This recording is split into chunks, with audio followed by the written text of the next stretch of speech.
बिस्मिल्लाहिर्रहमानिर्रहीम। अस्सलाम वालेकुम। की हाल है मेरा तमाम सजना दे बेलियां दा और सुनो सेहतां ते पीतां ठीक न दवाड़ियां ते कैसे शौक शिकार जा रहे। मैं सरवर शहजाद, तुसी मेरा चैनल वेख रहे सरवर व्लॉग सील। सब तो पहले रिक्वेस्ट है जिन्हें भरा मेरा चैनल नहीं सब्सक्राइब की तो सब्सक्राइब कर लैन, बेल आइकन को प्रेस कर लैन, क्योंकि हर आने वाली वीडियो तुहानू सब तो पहले वेखने वास्ते मिलती रहे। जी दोस्तों, आज छोटा जिहा एक मैं टिप्स लैके हाज़र हाँ। ये मुर्गे लड़ाई वाले जेड़े तुसी रखदे हो, टोरा देंदे हो, ते उन्हां टोरियां नालों इत्थे जबरदस्त जेड़ा नहीं पीक तुसी बना लो। पीक उत्ते शामी या सुबह फर्स्ट टाइम जिसले तुसी मुर्गा कढ़दे हो, अपने तैयारी वाले मुर्गे तुसां तैयार कीते होन, उन्हां टोरा देने नालों तकरीबन 20 मिनट 25 मिनट तकरीबन 20 मिनट बड़े होंदे न। वो तुसी आन दी पीक बना लो। पीक बना के उत्ते मुर्गे नू बहा दो। विच मुर्गे आप जेड़ा नहीं ये पीक नू टोरी रखते न, ते विच मुर्गे जेड़ा नहीं आराम सकून बह रहिंदे न, तो तुहानू पीक थोड़ी जी हिलानी पौंदी है। इस नाल पट मजबूत होंदे न, बिल्कुल जबरदस्त पट होंदे न। खब जेड़े वो ठीक होंदे न। ये एक्सरसाइज पट्टां दी भी होंदी है, उस तो बाद परां दी भी होंदी है।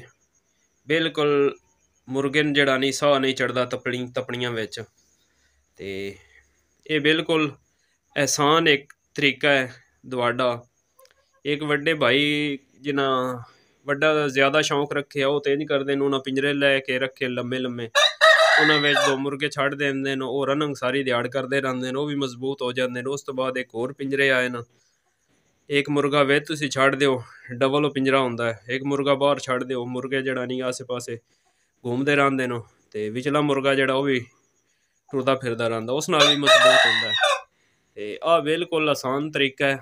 ये तुसी पीक बना लो। पीक बना लो, आ वेख लो उत्ते आ डंडा लगे है, आ मेरे परिंदे उत्ते बैठे न, आराम कर रहे न। ते मैं आख्या वैसे आ सारा कुछ मैं सफाई सफूई की है, आ वेख सकते हो। ते मैं आख्या भी छोटा जिहा एक जेड़ा नहीं व्लॉग अपने दोस्तां बना के सेंड कर दे भी है। आ मैं छोटा जिहा सैटअप बनाया मिश्री मुर्गियां वास्ते।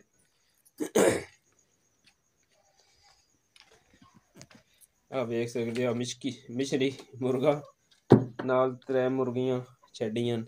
ये बस इन्हां मुर्गियां दे आंडियां शांडियां वास्ते, इन्हां खुआने वास्ते। ते आ दोस्तों वेख सकते हो, ये चल हलाने का तरीका डोल या तुसी परिंदे जेड़ा नहीं पिछो पूछ लो तो नाप के अगर टोर दो। वेख लो इस तरह तुसी 15-20 मिनट जेड़ा नहीं एक्सरसाइज तुसी कराओ, मुर्गे दवाडे बिल्कुल साह नहीं मुर्गियां दवाड़ियां चढ़न लगा, ते पट मजबूत हो सन, पर मजबूत हो सन। आ वेख सकते हो जी।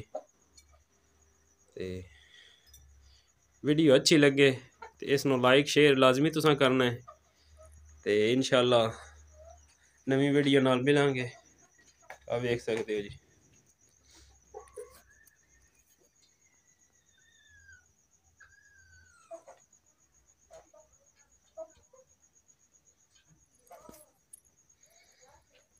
बड़ी चास नाल अपनी मशीन गेड़ ही रखता है। मैं तकरीबन 20 मिनट 25 मिनट इसमें इतने बहा देना, किसी टाइम हिला छड़िया, तो फिर कुछ टाइम जेड़ा नहीं टोरदा रहिंदा है। ठीक है दोस्तों, दुआवां ना याद रखिया, नवी वीडियो ना मिलांगे। अल्लाह सोने दे वाले।